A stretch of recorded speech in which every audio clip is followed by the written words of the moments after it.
যুদ্ধ এই একটি শব্দেই বদলে যায় ভূরাজনৈতিক মানচিত্র। আর আধুনিক যুদ্ধক্ষেত্রে ট্যাঙ্ক হলো স্থলশক্তির মেরুদণ্ড। কিন্তু এই ইস্পাতের দৈত্যদের থামানোর একটি নীরব এবং ভয়ঙ্কর উপায় আছে, যার জন্য প্রস্তুত হচ্ছে বাংলাদেশ। হ্যাঁ, বাংলাদেশ সেনাবাহিনী প্রায় 5,000 হেভি অ্যান্টি ট্যাঙ্ক মাইন ক্রয়ের টেন্ডার দিয়েছে। এগুলো সাধারণ কোনো বিস্ফোরক নয়, এগুলো শুধুমাত্র ট্যাঙ্ককে আটকে দেয় না, এগুলো ট্যাঙ্ককে ধ্বংস করে মাটিতে গেঁথে দেয়। যুদ্ধক্ষেত্রে এই মাইনগুলোর বিস্ফোরণের ক্ষমতা এতটাই প্রলয়ঙ্কারী যে মাটির নিচে পুঁতে রাখা এই অস্ত্রগুলো কার্যত একটি বিশাল ডেথ ট্র্যাপ তৈরি করে রাখে। ইতিমধ্যে জাভলিনের মতো ভয়ঙ্কর অ্যান্টি ট্যাঙ্ক সিস্টেম বাংলাদেশের হাতে আসার পর বাংলাদেশ সেনাবাহিনী আরও নতুন 4,210টি অ্যান্টি ট্যাঙ্ক মাইন অর্ডার করেছে। চিন্তা করুন, যুদ্ধের সময় বাংলাদেশের কোনো ফাঁকা রাস্তা, কোনো ফাঁকা ভূমি অথবা ব্রিজ, শত্রুর কোনো ট্যাঙ্কই আর নিরাপদ থাকবে না। বাংলাদেশের ভূরাজনৈতিক ম্যাপে কৌশলগত স্থান চিহ্নিত করা হচ্ছে: ব্রিজ, রাস্তা, সীমান্ত এলাকা। এরপর মাইন বসানোর অ্যানিমেটেড কৌশল দেখানো হচ্ছে। আমাদের মাটি হয়ে উঠবে একটি ট্যাঙ্ক হান্টিং যুদ্ধক্ষেত্রে। এই মাইনগুলো হলো সেই নীরব ঘাতক যা প্রতিরক্ষার প্রথম স্তর রচনা করে। রাশিয়া ইউক্রেন যুদ্ধ আমাদের চোখে আঙুল দিয়ে দেখিয়ে দিয়েছে, ট্যাঙ্ক যতই আধুনিক হোক না কেন, তাদের দুর্বলতা আছে। অ্যান্টি ট্যাঙ্ক মাইন এবং অ্যান্টি ট্যাঙ্ক গাইডেড মিসাইল এর সঠিক সমন্বয় করা হলে বিশ্বের কোনো আধুনিক ট্যাঙ্কই আর নিরাপদ নয়। ইউক্রেন এই দুই অস্ত্রের এক ভয়ঙ্কর কৌশল ব্যবহার করে একের পর এক রুশ ট্যাঙ্ক ধ্বংস করে যাচ্ছে।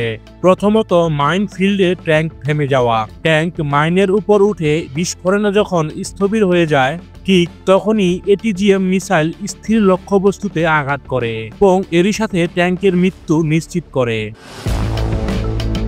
এই কৌশল বিশ্বকে সরাসরি প্রমাণ করেছে, ভূমি নিয়ন্ত্রণের ক্ষেত্রে মাইন হলো একটি নীরব কিন্তু ভয়ঙ্কর অস্ত্র। এবং এই পুরো প্রক্রিয়াকে স্বয়ংক্রিয় এবং দ্রুত করতে বাংলাদেশ সেনাবাহিনী কিনছে স্লোভাকিয়া থেকে আনা PM300 mine layer vehicle. Russian Ural 6.6 ট্রাকের চেসিসের উপর ভিত্তি করে তৈরি এই বিশাল সিস্টেম এক নতুন যুগের সূচনা করেছে। এটি শুধু যুদ্ধক্ষেত্রেই নয়, উপকূলীয় এলাকাতে খুব দ্রুততার সঙ্গে অ্যান্টি ট্যাঙ্ক মাইন বসাতে সক্ষম, যাতে করে মেরিন ল্যান্ডিং অসম্ভব হয়ে ওঠে।